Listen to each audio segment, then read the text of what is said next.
जयपुर में भी लॉकडाउन 4 के बाद मिली कुछ रियायतों का असर दिखने लगा है। पिंक सिटी में 4 दीवारी को छोड़कर सभी बाजार खुल गए। करीब 58 दिन बाद खुले इन बाजारों में सबसे पहले सफाई और सैनिटाइजेशन का दौर चला। कई शोरूम्स और दुकानदारों ने मंगलवार को अपने प्रतिष्ठान को पूरा सैनिटाइज करवाकर ही ओपन किया। हालांकि बाजारों में ग्राहकों की संख्या काफी कम रही। अब उम्मीद है हमारा व्यापार वापस अपनी जो है रूटीन वे में आ जाएगा और हम पूरा प्रशासन को सहयोग करेंगे और प्रशासन का बहुत बहुत धन्यवाद। 55 दिनों के बाद हमको ये दुकानें खोलने का उन्होंने अवसर दिया है। ठीक है, व्यवस्था तो हमारे आगे से हमारे कोई ऑर्डर था कंपनी की तरफ से कि पहले स्टोर को पूरा सैनिटाइज कराइए ताकि कोई भी कस्टमर अगर आता है तो वो इन्फेक्ट नहीं हो कोरोना वायरस से। तो हम भी पूरी व्यवस्था देख के ही कस्टमर के लिए ओपन करेंगे स्टोर। लेकिन दुकानदारों ने उम्मीद जताई है कि बाजार में धीरे धीरे ही सही रौनक लौटेगी।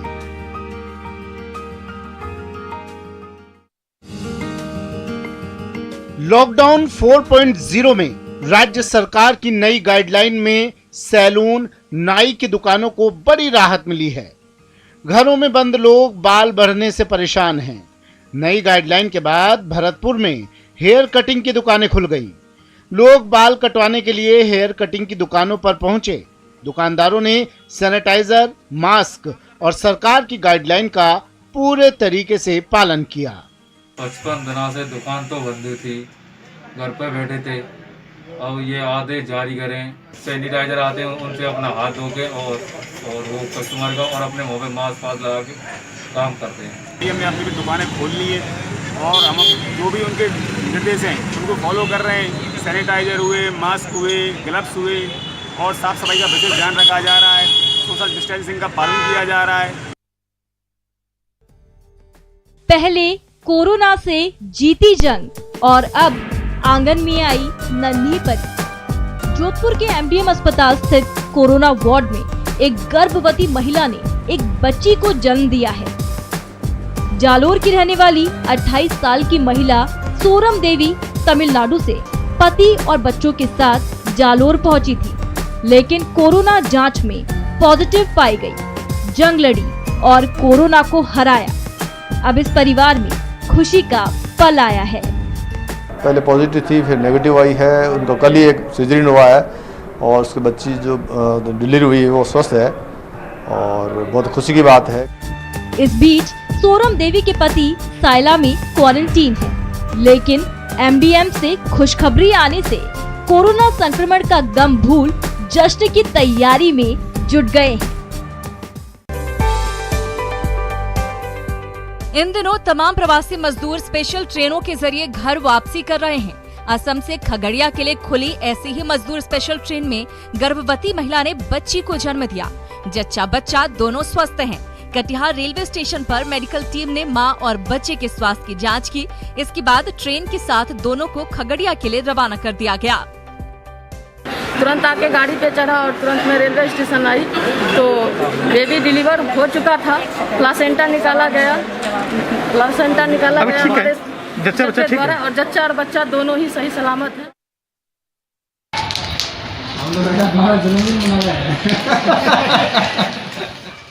कोरोना संकट में पुलिस का मानवीय चेहरा लोगों को देखने को मिल रहा है। लॉकडाउन में पुलिसकर्मी न केवल ड्यूटी पर डटे हैं बल्कि लोगों के घरों में खुशियां भी पहुंचा रहे हैं। जोधपुर में सोमवार को पुलिस ने एक बर्थडे गर्ल को यादगार तोहफा दिया। जोधपुर निवासी एक शख्स की बेटी का सोमवार को जन्मदिन था। अचानक से हितिक्षा के घर पुलिस पहुंची। हितिक्षा घबराई, लेकिन उदय मंदिर पुलिस थाने के अधिकारी प्रदीप शर्मा ने हितिक्षा से पूछा, आपने मास्क क्यों नहीं लगा रखा है? मास्क नहीं लगाया ना।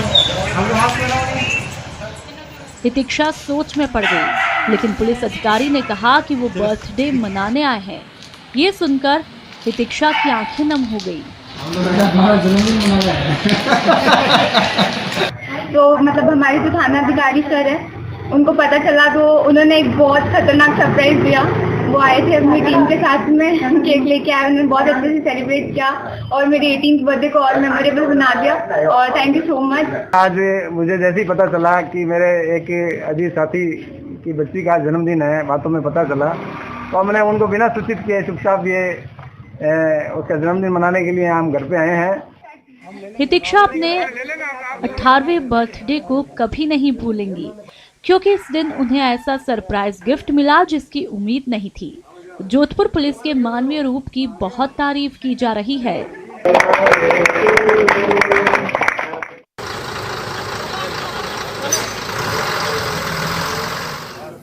लॉकडाउन के कारण कई लोग मुश्किल में हैं। मुश्किल में फंसे लोगों की मदद के लिए झुंझुनू के चिड़ावा में ओम प्रकाश हजारीलाल सैनी मेमोरियल सेवा संस्थान आगे आया है। मार्च में लॉकडाउन के कारण सुल्ताना के मदरसे में पढ़ने वाले बच्चे फंस गए थे। चिड़ावा एसडीएम जेपी गौड़ और पीसीसी सदस्य सुमित्रा सैनी की मदद से इनको आसाम भेजने के लिए बस का इंतजाम किया गया। बसों के लिए सेवा संस्थान ने धन का इंतजाम किया। साथ ही इन बच्चों के लिए भोजन के पैकेट और पानी की बोतलें आदि उपलब्ध करवाई गयी। प्रशासन से इजाजत दिलाकर इन्हें रवाना किया गया। मदरसा इस्लामिया लतीफियम सुल्ताना के मदरसे में 53 बच्चे, 2 अभिभावक जो आसाम से यहाँ पढ़ाई करने आए हुए थे, उनको लॉकडाउन में फंसने के कारण से श्रीमान जिला कलेक्टर महोदय द्वारा आज ई पास जारी होने के उपरांत इनको आसाम के बंगाई गांव में जिले में भिजवाया जा रहा है। जो मदरसे के बच्चे हैं, 53 बच्चे मदरसे के थे और साथ में 2 गार्जियन और 2 उनको छोड़ने वाले, उन लोगों के लिए 3 दिन की भोजन पानी नाश्ते की व्यवस्थाएं हमारी संस्था के द्वारा की गई। बच्चों और मजदूरों की मदद के लिए ओम प्रकाश हजारीलाल सैनी मेमोरियल सेवा संस्थान सराहनीय कार्य कर रहा है। संस्थान के इस प्रयास से जरूरतमंदों को बड़ी राहत मिल रही है।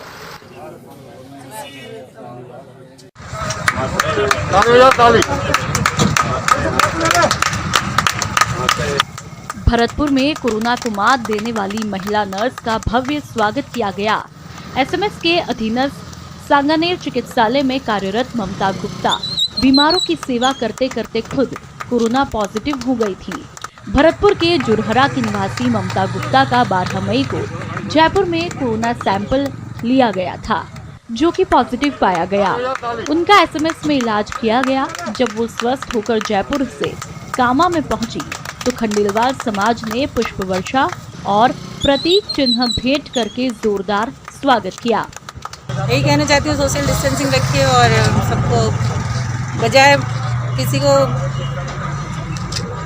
टेंशन देने का आप उनको मोटिवेट करिए। मुझे बहुत इन क्रिटिकल कंडीशन में गुजरना पड़ा है, इसलिए बता दूँ। कोरोना योद्धाओं को सलाम है, क्योंकि ये लोग सिर्फ ड्यूटी ही नहीं कर रहे बल्कि खुद की जान भी खतरे में डालकर सेवा कर रहे हैं। ऐसे कोरोना योद्धाओं का सम्मान और स्वागत बहुत जरूरी है।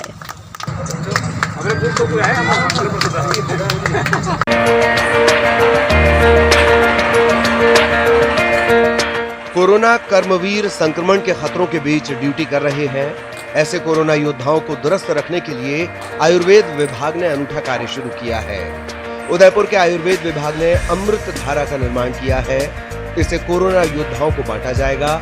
इस अमृत धारा से धूप में भी ड्यूटी कर रहे कोरोना कर्मवीरों को डायरिया और लू से दूर रखने में मदद मिलेगी। होटल कजरी में आयुर्वेद विभाग ने इस अमृत धारा का निर्माण किया है।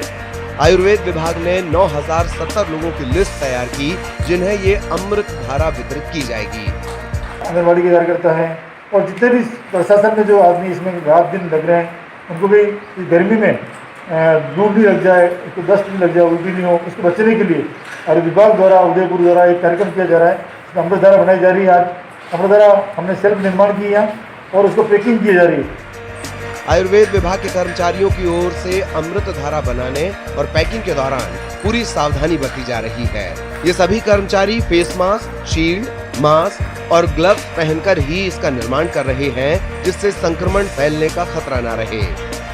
Bureau report, news 18 network.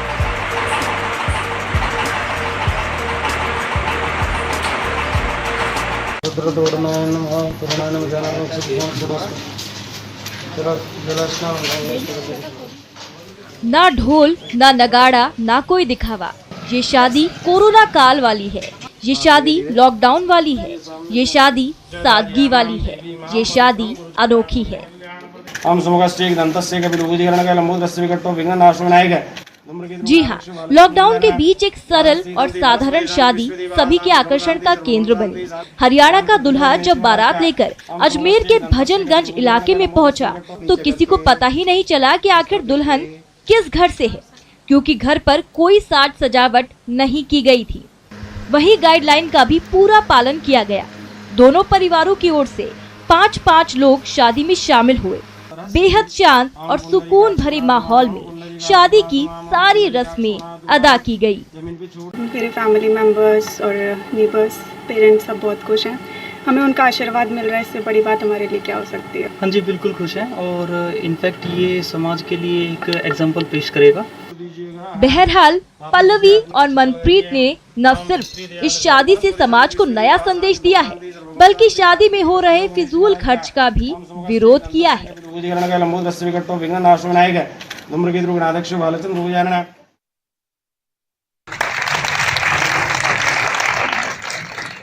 ये कैसा सम्मान है, ये कैसी पहल है, ये कैसी लापरवाही है जिसमें जिम्मेदार भी अपनी जिम्मेदारी ताक पर रखकर भीड़ में शरीक हो रहे हैं। ये तस्वीर है दौसा के झालरा की, जहां कुछ लोगों ने कोरोना योद्धाओं का सम्मान करने के लिए एक कार्यक्रम का आयोजन किया। वैसे तो दौसा में कर्फ्यू लगा हुआ है, ऐसे में सरकार के निर्देश पर कोई भी कार्यक्रम नहीं हो सकता। वहीं जीरो मोबिलिटी होने के कारण भीड़ भी एकत्रित नहीं हो सकती। लेकिन यहाँ सरकार के गाइडलाइन के उलट सम्मान के नाम पर सोशल डिस्टेंसिंग की धज्जियां उड़ाई जा रही है। आप अपने टीवी स्क्रीन पर देख सकते हैं, इस आयोजन में पुलिस के आला अधिकारी भी सोशल डिस्टेंसिंग की खुलेआम धज्जियां उड़ा रहे हैं। ऐसे में बड़ा सवाल ये है कि जब आला अधिकारी सरकार की गाइडलाइंस का उल्लंघन करेंगे तो आम लोग क्या करेंगे। बात रखना चाहता है मेरे सामने, वो बस आ जाए यहाँ। ये कहानी कोरोना काल की असली लेडी हीरो की है। ये कहानी IAS टॉप कर गरीबों की मसीहा बनने की है। ये कहानी है भीलवाड़ा की SDM टीना डाबी की, जिन्होंने न सिर्फ यहाँ फंसे मजदूरों को उनके घर वापस भेजा, बल्कि महिला शक्ति को साबित किया है। SDM डाबी ने दिन रात मेहनत करके एक विशेष ट्रेन का इंतजाम करवाया और इन श्रमिकों को उनके घर पहुंचाया। काफ़ी लोग हैं जो कह रहे हैं कि हमें अपने घर जाना है। कुछ लोगों की वेतन की प्रॉब्लम है कि उनके जो जिस फैक्ट्री में काम कर रहे थे उसने नहीं दिया है पैसा। कुछ लोग कह रहे थे कि हमारे यहाँ खाने की सामग्री अभी 1-2 दिन से नहीं आई है। तो वही आश्वासन दिया कि तीनों चीज़ों पे कार्रवाई जारी है। SDM टीना डाबी ने पहले श्रमिकों के आवेदन स्वीकार किए, फिर 6 दिन के अंतराल में 16 मई को भीलवाड़ा से एक विशेष ट्रेन चलाकर उन्हें अपने अपने घरों के लिए रवाना किया। यही नहीं, इन्हें मास्क, सैनिटाइजर देने के साथ साथ खाने के पैकेट और पीने का पानी भी उपलब्ध करवाया।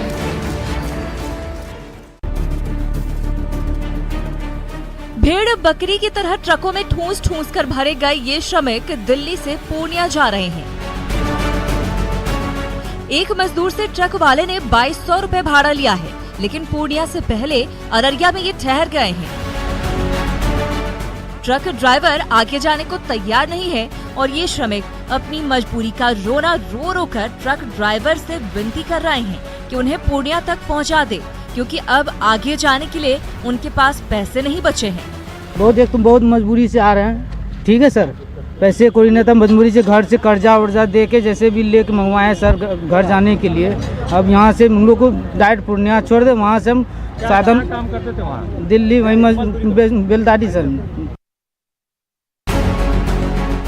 मजदूरों की बेबसी वाली यात्रा जारी है। गुजरात की सूरत से ये 80 मजदूर 3 लाख रुपए में ट्रक भाड़ा कर चले थे। पहुंचना जमुई था, लेकिन ट्रक ड्राइवर ने झांसा देकर इन श्रमिकों को हाईवे पर 285 किलोमीटर पहले सासाराम में उतार दिया और फरार हो गया। पैदल चलकर ये मजदूर सासाराम के प्रखंड मुख्यालय पहुंचे और प्रशासन से मदद की गुहार लगा रहे हैं, लेकिन सुनने वाला कोई नहीं है। खाने के लाले पड़े हैं, क्योंकि जमा पूंजी तो ये भाड़े में खर्च कर चुके हैं। मंजिल करीब होने के बावजूद ये इतने थक चुके हैं और टूट चुके हैं कि उम्मीद की किरण इनके लिए मध्यम पड़ती जा रही है। हम लोग 80 हैं सर, कुछ तो भूखे के मारे पैदल चला गया। हम लोग तो पैसे भी नहीं जो कि अपना गाड़ी करके जा सके। अब क्या करें, हम लोग इधर ही मर जाना पड़ेगा, अच्छा है ना। घर वापसी के लिए दर्द से भरी दास्तां अंतहीन है। महाराष्ट्र के भिवंडी से बांका पहुंचे ये 60 श्रमिक कपड़ा फैक्ट्री में काम करते थे। लॉकडाउन के बाद फैक्ट्री बंद हो गई। जो पैसे बचाए थे उससे गुजारा किया, लेकिन जब वो भी खत्म हो गए तो घर से सभी मजदूरों ने पैसे मंगाकर 2 लाख में ट्रक भाड़ा किया और बांका पहुंचे। बांका पहुंचे इन मजदूरों की सुध लेने वाला कोई प्रशासनिक नुमाइंदा नजर नहीं आया और सभी ट्रक से उतरकर अपने अपने घर चलते बने। 2 महीना खाया बैठ के, फिर आया मोबाइल बेच के। अब कितने खाएगा, पैसे नहीं है तो पैसा तो खत्म हो गया। जो भी था कमाया हुआ पैसा वहाँ पे जो था हिसाब वगैरह दिया तो वो खत्म हो गया। तो फिर आने के टाइम में जो है पैसे मंगाए घर से।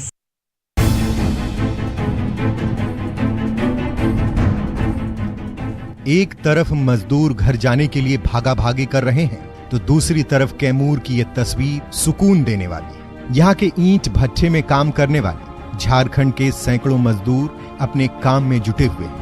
घर जाने की इन मजदूरों में बेचैनी नहीं है। काम कर रहे इन मजदूरों ने अन्य प्रवासी मजदूरों से भी अपील की है कि वो घबराएं नहीं और जहां हैं वहीं रहें। सोशल डिस्टेंस बनाकर ये मजदूर अपना काम करते हैं। अन्य मजदूरों से उन प्रवासी मजदूरों को सीख लेने की जरूरत है जो घबराकर घर वापस लौटना चाहते हैं।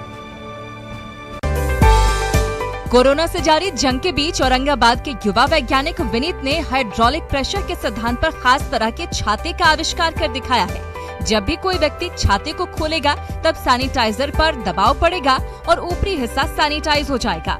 इस तरह से छाते को इस्तेमाल करने वाला शख्स कोरोना के संक्रमण से बचा रह सकेगा।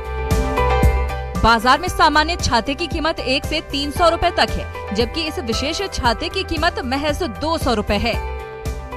मैं सरकार से निवेदन करता हूं कि इस छाते की टेस्टिंग करके आम लोगों के लिए इसे अवेलेबल करवाया जाए, जिससे कि जो लोग बाहर जाते हैं जरूरत की सामान लेने के लिए, वो लोग इस छाते को लेकर के जाए और अपने आप को संक्रमित होने से बचाएं।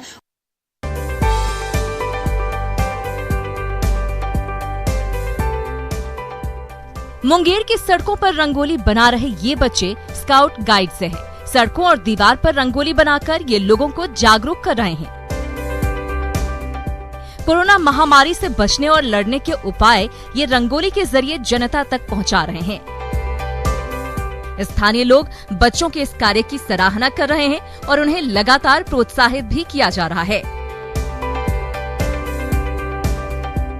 स्काउट गाइड के ये बच्चे कहते हैं कि उन्हें ट्रेनिंग के दौरान इस बात की विशेष शिक्षा दी जाती है कि आपदा के वक्त किस तरह समाज सेवा के लिए आगे आना चाहिए। बच्चों ने ये भी बताया कि रंगोली के माध्यम से ज्यादातर जो संदेश दिया जा रहा है वो ये है कि लोग बेवजह घरों से बाहर ना निकलें और सोशल डिस्टेंसिंग का पूरा ख्याल रखें। हम लोग का पेंटिंग बनाने का एक ही उद्देश्य है क्योंकि पब्लिक लोग को समझा सके, क्योंकि ये सब चीज पढ़ के यहाँ पे पढ़ेंगे, बहुत सारे पब्लिक लोग आते हैं यहाँ पे पढ़ेंगे तो उन लोग को भी सोचा जाए।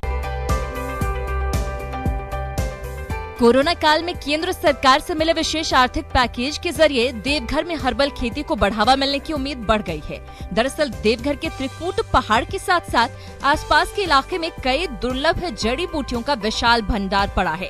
इलाके के सैकड़ों ग्रामीण इन्हीं जड़ी बूटियों से अपनी जीविका चलाते रहे हैं। ऐसे में केंद्र सरकार की ओर से हर्बल खेती को बढ़ावा देने के लिए पैकेज की घोषणा होने से किसानों की उम्मीद जाग गई है। वहीं प्रशासन की ओर से भी हर्बल खेती के लिए एक्शन प्लान तैयार किया जा रहा है।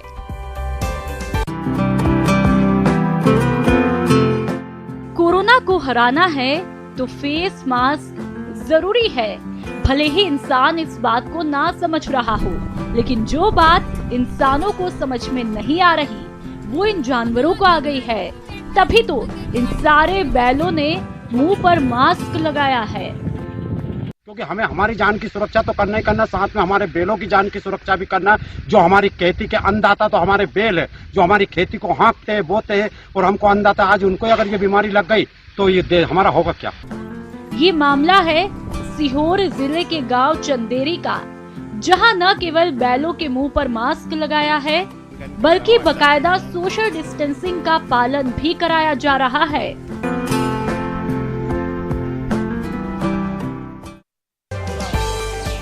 बेगूसराय के मंझौल अनुमंडल में एशिया प्रसिद्ध कांवड़ झील, पक्षी विहार और जय मंगला मां का भव्य मंदिर है। प्रशासनिक टीम की ओर से न सिर्फ पूरे मंदिर परिसर और आसपास की महादलित बस्तियों को सैनिटाइज किया गया, बल्कि भूखे बंदरों को खाना भी खिलाया गया। इसमें IIT छात्र ऋषिकांत के साथ साथ कई उत्साही युवकों ने अहम भूमिका निभाई। दरअसल लॉकडाउन के चलते इन दिनों पूरे इलाके में सन्नाटा है।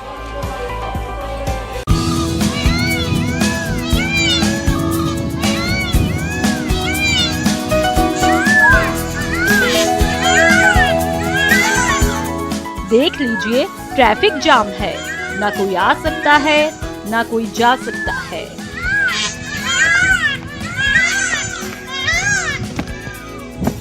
सड़क पर बस इनका ही राज है, इनका ही दबदबा है। सड़क पर मोर ही मोर हैं।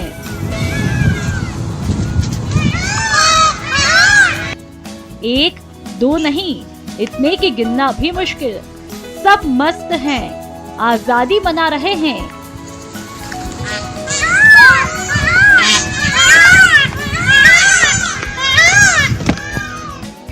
जब ना डर है ना किसी का खौफ, सड़क पर वाहनों का आवागमन भी कम है, तो फिर पार्टी तो बनती है।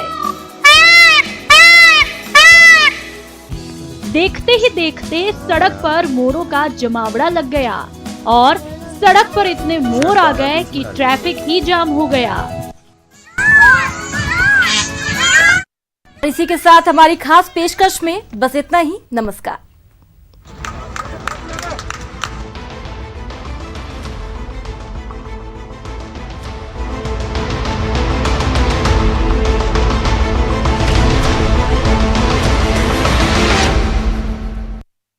Plus Reporters